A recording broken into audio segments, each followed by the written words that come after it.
So during my time at the Apex Chamber, which was 8 years, I was in 2 different roles during that time, but really titles mean nothing to me. It's right, all about the work, right? We have lots of events. One year I think we had over 70 with ribbon cuttings. It was a lot. Wonderful volunteers, wonderful staff. But the one event that always stood out year after year was the Teacher of the Year event. And the reason for that is because our teachers work so hard, right? They're not compensated like they should be. They know that when they're going into that profession, right? But they go into it for a different reason, right? Clearly, it's to make a difference in the lives of children. And I think sometimes they don't get the recognition that they deserve. I mean, they are life changers, right? They're changing the lives of our children every single day. And I have a son who benefited from Wake County schools. He went to Salem Middle School as well as Apex Friendship High School. And so anyway, back to the event, these teachers, they were the teachers that were picked out of their school to be Teachers of the Year for Wake County and then to go up for the Wake County Teacher of the Year.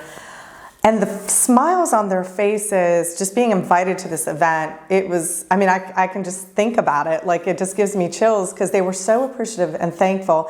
And then the really cool thing about it is our businesses in the community, they would donate gift cards to their businesses, you know, coffee shops, whatever, all throughout the community. And then not only did they come to this luncheon and get an award, they actually got a bag full of all kinds of great gifts. And it wasn't just tchotchkes, it was stuff that teachers could use. And some of it was even for their own personal use. I have to share, one of our members kind of went above and beyond. They just love teachers, and every year they would give $100 to each of the teachers, and you're talking over $1,000. And they had to promise they would use it for themselves, right? Because they're selfless, right? They go out and they do so much for our schools, and I think our students, and I think that's why that event always, you could just, the genuine satisfaction and appreciation that they felt for people taking the time to recognize them, I don't know, it's heartfelt. So yeah, that was my favorite.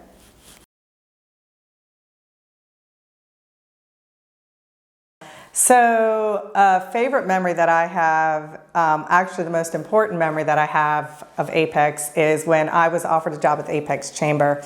I had been out of work for over a year, and I lived in a different part of the state. As you can imagine, it was a very trying time.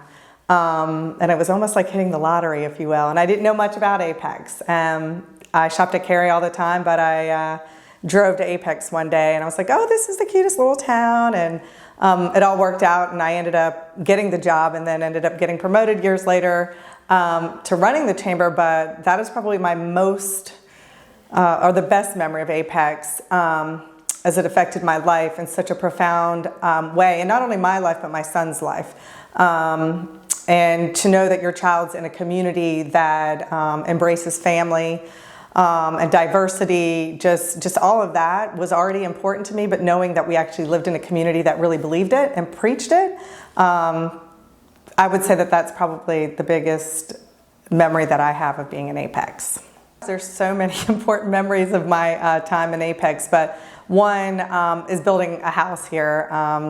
I lived in an apartment for I guess it was about 2 years when we first moved here, my son and I. Trying to sell a house in another part of the state, which wasn't as popular as Apex, so it took just a little bit longer. And being able to build our house, it was so exciting to watch it from the very beginning, you know, to the end. We were one of the first 10 houses in the neighborhood, and so you can imagine fields everywhere, roads not done, sidewalks not done, no lights. At night it was actually kind of creepy out there. But I do live in Sweetwater. And so it's been really fun to watch the growth and the progress. All the houses are completely done now. We have a daycare center. Richardson Road has opened up, and other developments, you know, are using it as pass-through, which it is that type of road anyway.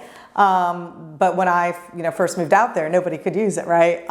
Then there's the commercial side of Apex, or excuse me, Sweetwater. That's coming along. And my background is president of the Chamber of Commerce, and so business is very important to me. And so to see all these small businesses coming into that community, but not only Sweetwater is going to benefit, but all the different communities that are around Sweetwater, Smith Farm, Abington, and so on and so forth. And so to see these people, their dreams coming true, I guess, if you will, and to be a part of that by being in that community is kind of really cool to be a part of.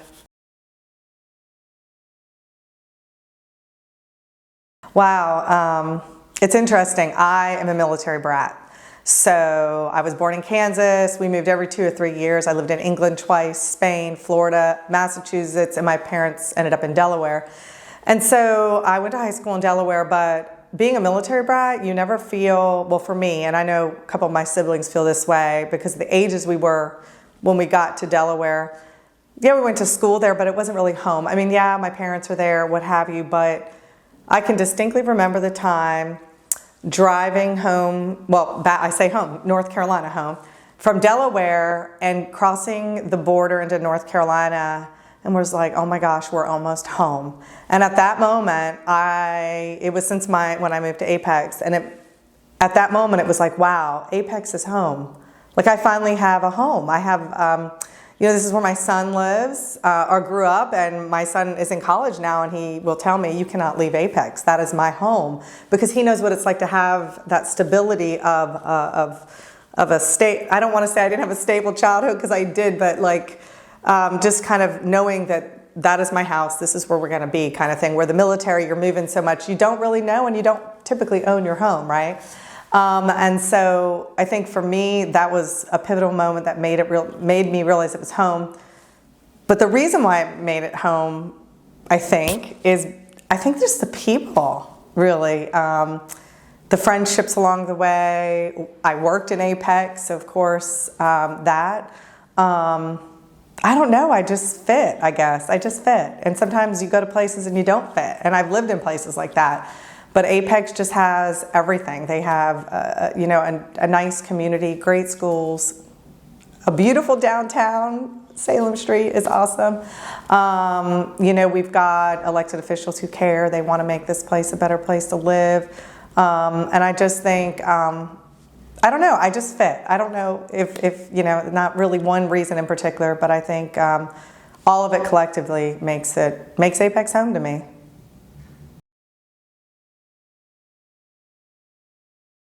So I think my hopes for Apex and potential, is just to keep going at its current pace, right? It's going to grow. We can't stop the growth. People want to come here. It's beautiful. It's North Carolina, right? I mean, the weather's great. Our community's great. Why wouldn't anybody want to come? But I think just thinking about the things like smart growth, if you will, right? Smart growth meaning making sure, the roads, and I know the town doesn't have control over all the roads, but that the state, kind of comes in and does their part too, right? And maybe be a little bit more proactive in some instances, because I think sometimes we're not as proactive as we could be, and a lot of different things in life. And if we just think proactively, because we know it's coming, then you don't have to do the work twice, if you will. Like for instance, in a neighborhood, a road's going to be a 4-lane. Let's put it in the first time right, instead of having to go back and tear everything up and then put it back in, which, yeah, maybe initially you're saving money, but not really, because the cost has gone up and you got to do it again, kind of thing. And just be a little bit smarter about things like that. I think that, with our businesses, right? Some of our businesses struggle. Being a small business owner, entrepreneurs, it's hard. Like, it's hard. But it's fun to watch folks live their passion. I mean, a lot of us don't, right? We go to work, we like our jobs, but it's really not our passion. And these people have taken the chance and the risk to do something maybe that they're so passionate about, and maybe have a little bit more support for them. I know our town of Apex, they have lots of different initiatives, think Apex and grants, and there's all kinds of things that I know we already do a good job, but maybe think a little bit more about what we can do to continue to help these businesses so they stay afloat, number one, and number two, that they want to come to Apex. What is the incentive to come here and not some other town that's surrounding us? And just continue to make it a safe place for kids. I tell you, where I used to live, I would have never been okay with my child walking downtown in middle school. Never. And that was one of the crazy things, is when I was the president of the chamber, my son would play basketball at the community center, and then he'd stop at the chamber and get some money, and him and his buddies would go get pizza. an ice cream or whatever, and then they'd stop back by and then walk back and play basketball. And to be able to give your child that freedom, a little bit of trust to do kid things, I don't know, it's kind of cool. So continue to just allow kids to be kids. We grow up too fast, and let them be kids. And I think we do a good job already. And I think a lot of times on Salem Street, when it's half day at Apex Middle, the kids are everywhere.